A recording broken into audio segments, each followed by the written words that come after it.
Not only them, but Fumin as well. Everyone was speechless.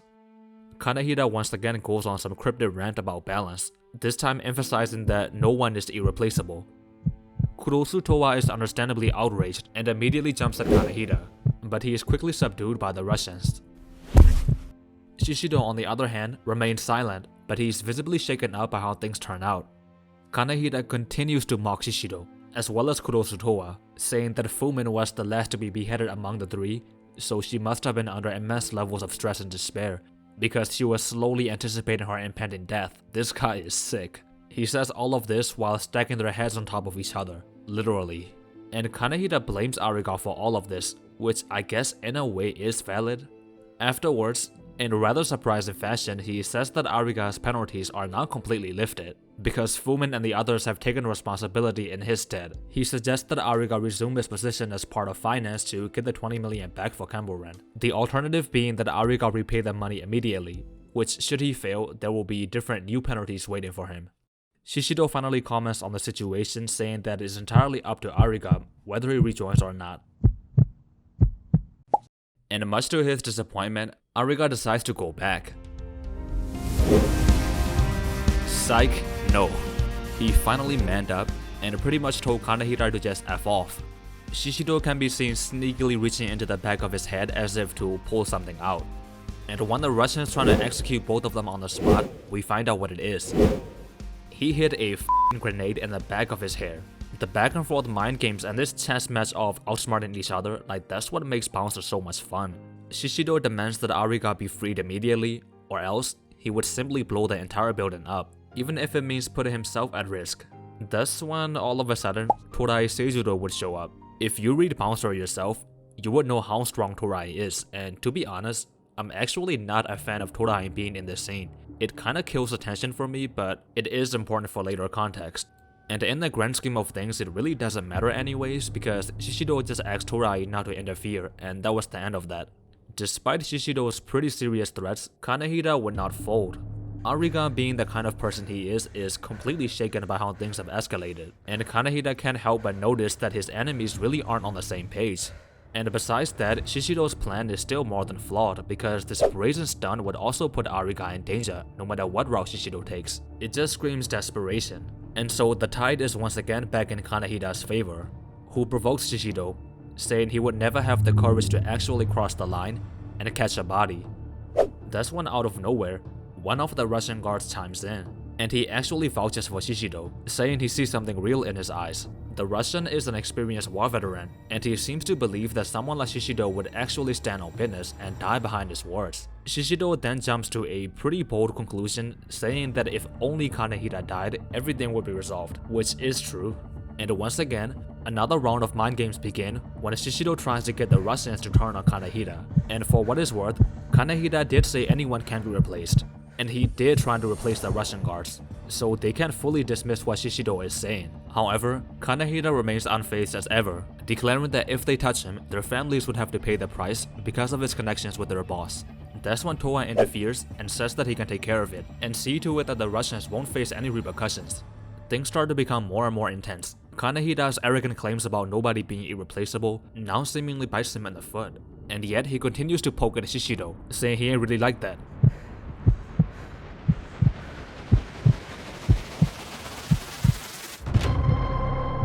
But maybe he is, because now the momentum is all on Shishidou, freshly equipped with a gun from the Russian. But just like Kanehira said, it is hard. It is a very difficult thing to take someone's life. But at the same time, they might as well be past that point. Blood has been shed. To put salt on the wound, we find out that Fumin actually requested a date with Shishidou. Before all of this happened, those memories make it very tempting to pull the trigger right now. But wait, Kanehira gives up. Is his loss apparently, even going as far as to promise that he won't lay a finger on Ariga. And he also comes up with a pretty solid way to ensure that he'll keep his word. He would use the 100 million to hire Torai himself for Ariga, which would guarantee that if he broke his promise, he would simply die, because Torai is like that, he's him. It's a pretty watertight idea, I can't lie, but what does Shishidou think? Nope, it was a setup. He only wanted to make Shishidou drop his guard. What a slimy guy. Shishidou tries his best to keep his composure, reminding Kanehira that he still has the Kanehira does not care, and he's proven correct in that Shishidou won't actually blow the place up as long as Ariga is there. Next, he aims it at Ariga.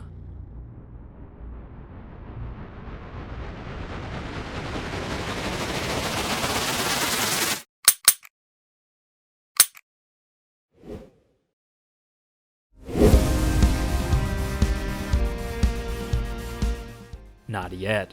It was all according to plan. I swear to God, the amount of twists in this arc is just crazy. There is a lot of exposition for why the gun jammed and all of that, but I don't really get it no matter how many times I read it, so I'll just leave it up to whoever watching this that may be a gun expert. Anyways, Shishidou took a big risk.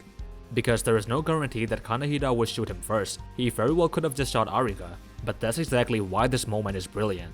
Get this, Shishidou read him like an open book. For all of his grandiose, pretentious lines about balance and chaos, he's just a corny little nepo baby who played right into Shishidou's hands. And now that Shishidou is about to put Bell to ass, this guy starts begging to be spared, even asking Kurosu Towa to save him and wetting his pants. And surprisingly, Kurosu Towa does take his side, telling Shishidou that for what it's worth, his morals are consistent. He did kill Fumin and the others only for balance. And perhaps more importantly, if Shishidou kills him now, there is genuinely no going back. For someone who is noble and kind enough to even spare his enemies, it's not worth it to cross the line for some scum like Kanehira.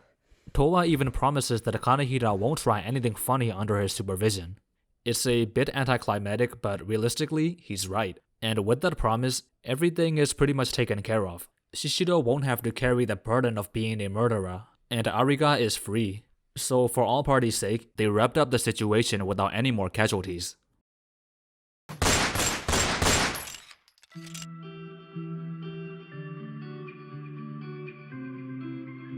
No, Shishidou is not your average manga protagonist, unfortunately. Or maybe fortunately.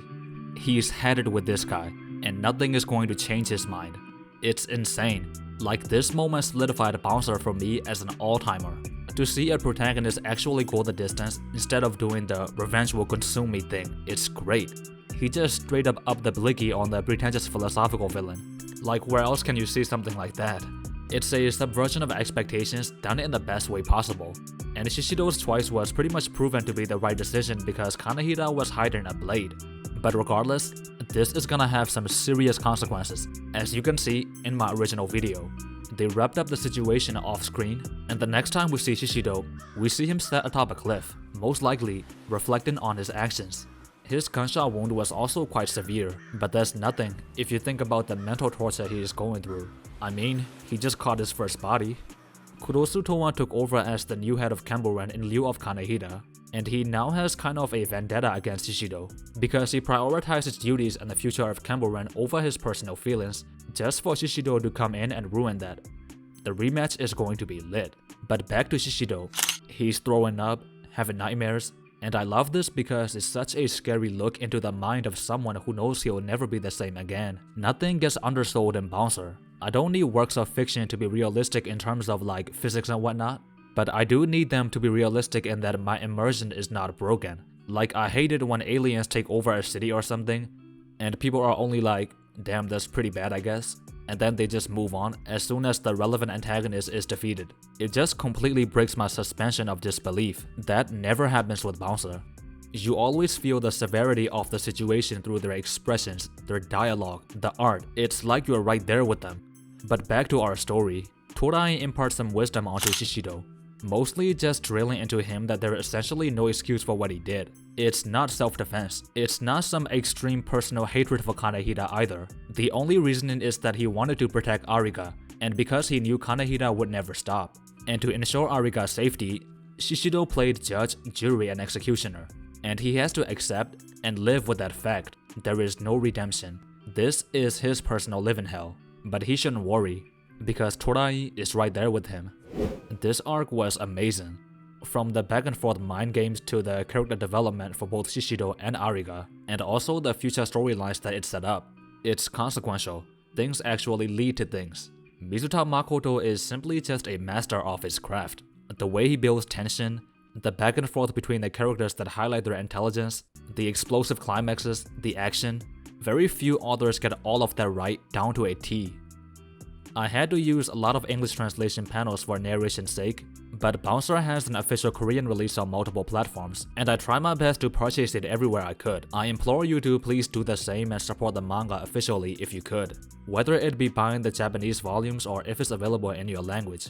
It unfortunately does not have an English run yet, but hopefully things will change in the future.